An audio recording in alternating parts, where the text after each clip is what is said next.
Iaitu karamah wali ini perkara mencari adat juga. Sebab apa para wali diberi karamah oleh Allah Ta'ala? Kerana mereka melakukan perkara yang bukan adatnya manusia. Maka Allah memberi kepada mereka perkara yang mencarinya adat. Apa adat manusia biasa?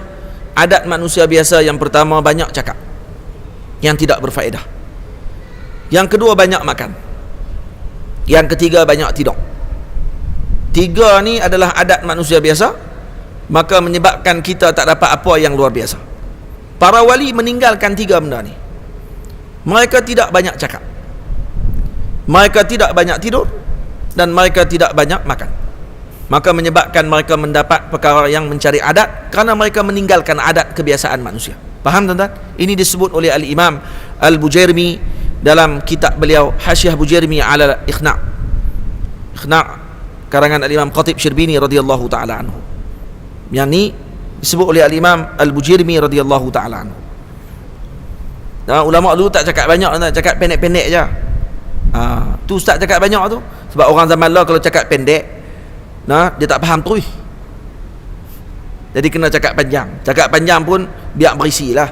Bukan cakap panjang tak ada apa. Cakap panjang biar berisi. Cakap panjang kalau daripada awal duk jerkah orang ni tak ada juga. Nah, daripada awal cakap sampai habis cakap jerkah lah kali, cukup sebulan kena tonsel. Kena ni kanser bahagian ni, bahagian apa ni, peti suara rosak. Tuan-tuan, Al-Imam Abdul Qadir Jailani radhiyallahu ta'ala anhu satu hari duduk dengan anak dia, bercakap dalam satu majlis. Syekh Abdul Qadir Jailani ni nak bagi tahu apa ni, qimah alim yang beramal dengan ilmunya, beza dengan orang yang hanya bercakap banyak, nah tapi kurang amalnya. Anak kepada Al-Imam Abdul Qadir Jailani satu hari berada dalam majlis bersama dengan ayah beliau. Sidi Abdul Qadir Jailani ma'ruf Sultani Al-Awliya, ketua para wali. Jadi bila duduk dalam majlis, anak dia bercakap. Anak dia bercakap, keluar ayat Quran, hadis Nabi, kisah para ulama, cerita para wali, semua keluar habis semua. Tapi orang yang mari dalam majlis dengar, tak ada apa-apa, biasa aja. Kagum dengan ucapan tadi, tapi tidak ada apa yang membenih dalam hati. Selepas dia cakap selesai, dia duduk, Syekh Abdul Qadir Jailani pula cakap. Syekh Abdul Qadir Jailani mulakan ucapan beliau, Bismillahirrahmanirrahim. Assalamualaikum warahmatullahi. Semalam isteri saya Ummu Muhammad masak ayam. Kemudian ayam tadi dicuri kucing. Menangis semua. Cerita pasal ayam kena curi dengan kucing tu ya. Dalam majlis semua pakat teriak habis. Sebahagian ada yang pengsan setelah dengar cerita ayam dicuri kucing. Terkejut anak ni. Saya tadi punya lama cakap, keluar dengan ayat Quran, hadis, tak ada seorang pun pengsan. Kamu hanya cerita berkenaan dengan ayam kena curi kucing, orang boleh pengsan. Apa rahsia ayah ni? Maka kata Syekh Abdul Qadir Jailani, wahai anakku, orang yang bercakap dengan lidah akan sampai ke anggota zahir juga. Karena lidah ini anggota zahir, maka yang dicakap dengan lidah akan sampai ke anggota zahir, iaitu telinga. Orang yang bercakap dengan hati akan sampai ke hati. Yang dilihat bukan pada bicaranya, bukan dilihat pada susunan perkataannya, yang dilihat adalah pada isinya. Mereka faham dengan apa yang saya sebut dengan makna yang bukan zahirnya. Bila saya sebut semalam Ummu Muhammad masak ayam, ayam dicuri kucing, orang menangis. Kerana yang mereka faham pada waktu tersebut, Ummu Muhammad itu adalah dirinya mereka yang menyiapkan makanan tadi dengan elok, iaitu dengan maksudnya menyiapkan amal untuk bertemu dengan Allah. Tapi kemudian bila amal tadi diletakkan, amal tadi tidak memberi kesan apa-apa. Kenapa? Karena telah dicuri oleh syaitan. Karena amal tadi tidak ditutup dengan ikhlas.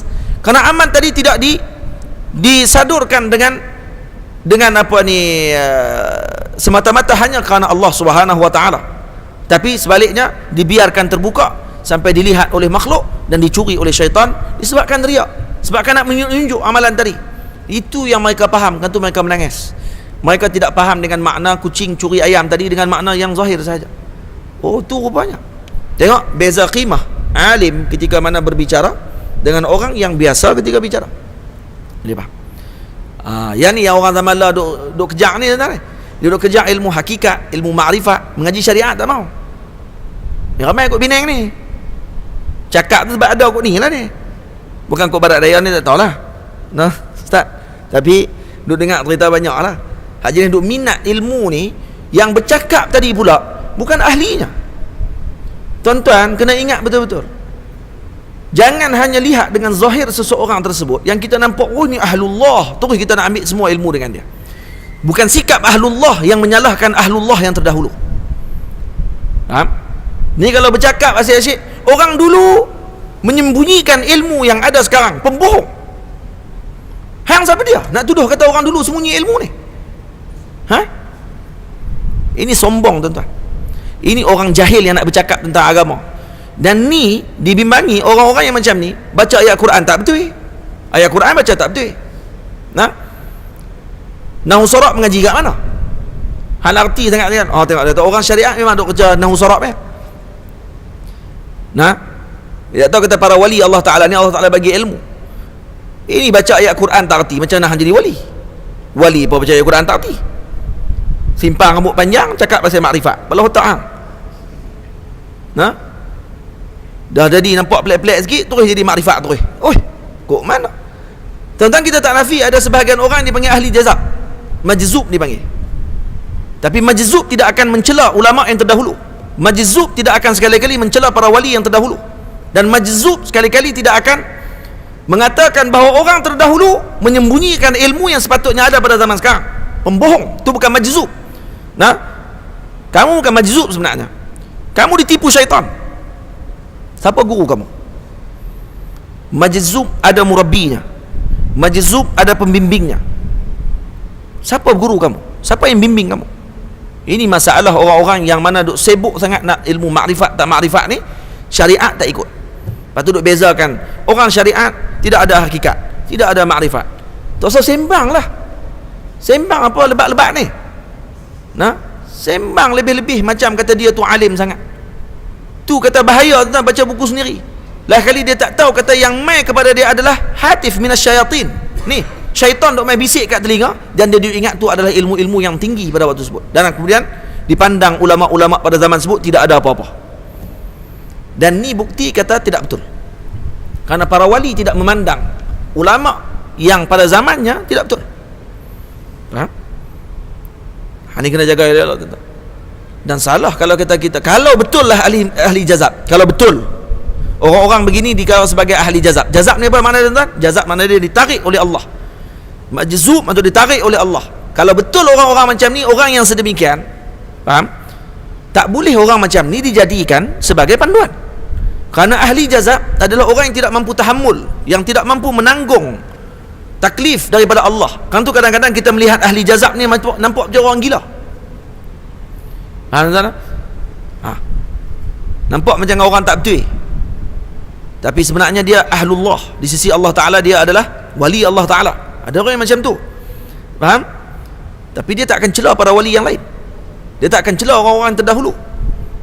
Dan ni bercanggah dengan apa yang Nabi sebut. Sebab Nabi SAW kalau kata bercanggah, sebab bercanggah kata dia bukan wali.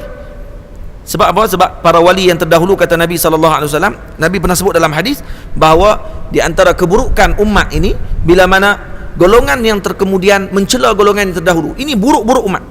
Seburuk-buruk umat adalah yang mencela orang-orang yang terdahulu. Macam mana jadi wali kalau kata hang dah seburuk-buruk umat? Boleh faham tak? Itu tuan-tuan kena jaga elok-elok. Dan kata ulama, ahli jazab tidak boleh jadikan panduan. Ahli jazab tidak boleh jadi murabbi. Dia tidak boleh jadi pembimbing kepada umat. Kenapa tak boleh bimbing umat? Kerana diri sendiri pun dia tak boleh bimbing. Diri dia sendiri tidak boleh tertanggung dengan taklif yang Allah Ta'ala bagi kepada dia, sehingga menyebabkan dia jadi ghairu mukallaf. Sampai dia jadi macam seakan orang gila. Tuan-tuan faham tak saya sebut apa ni?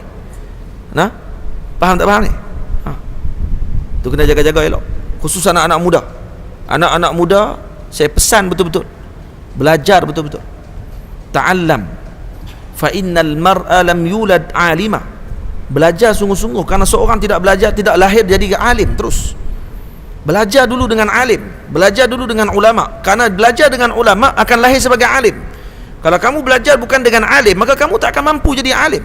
Fa akhidu syai' la yu'ti. Orang tak ada apa nak bagi apa? Tak boleh. Faham? Jangan kalut sangat nak jadi wali. Ramai zaman lah dia sibuk nak jadi wali, dia tak mau mengaji dah, dia nak pergi zikir terus. Sebab apa? Sebab bagi dia kata boleh terbang terus, dapat ilmu laduni. Oh, kemah lah nak dapat laduni terus.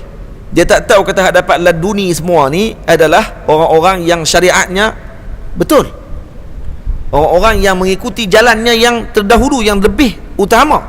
Kalau kata Nabi SAW nak ajar kepada para sahabat ilmu laduni, Nabi akan terus bagi saja ilmu tadi kepada sebahagian sahabat. Tapi tidak, kesemua sahabat adalah ahlu syariah, dan mereka adalah ahlu haqiqah dan ma'rifah, dan mereka lebih hampir kepada Allah Subhanahu wa ta'ala dengan saub masing-masing, dengan baju masing-masing. Nah, Sayyidina Umar dengan bajunya, Sayyidina Abu Bakar dengan bajunya, Sayyidina Ali dengan bajunya, Sayyidina Uthman dengan bajunya. Keempat sahabat ini adalah empat susuk yang dijadikan panduan utama kepada ahlullah. Kalau nak betul ikut empat orang itu, bagaimana sikap mereka berhadapan dengan umat Nabi SAW. Faham? Bukan ikut dengan orang yang mendakwa-dakwi, orang mereka ahli makrifat dan sebagainya, hakikat mereka jauh daripada jalan tersebut. Saya rasa setakat itu dulu tuan-tuan. Sekali dia makin lagi naik ke langit dan akhirnya tak turun-turun.